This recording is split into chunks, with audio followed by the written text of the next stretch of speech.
Welcome back guys. In this video we're going to check out a cool isolate colour effect in Final Cut Pro. So here we are in Final Cut Pro and we're going to use this clip of Georgie looking very pleased with herself.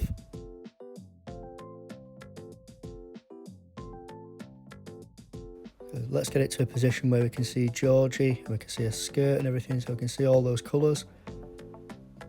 And we're going to come up here, we're going to tap the colour tab. Now this is normally where we'd open up the colour wheels to do some colour grading, but instead we're going to go down to the hue saturation curves. Now we don't need this top panel because that's just the hues. The one we're interested in is the one below, which is hue saturation. We're going to choose the colour picker and then we're going to select this green colour here.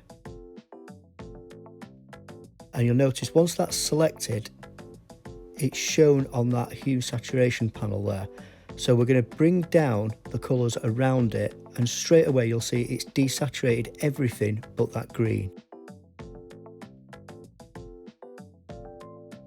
So the end result looks like this. And that's it. Thanks for watching. See you next time.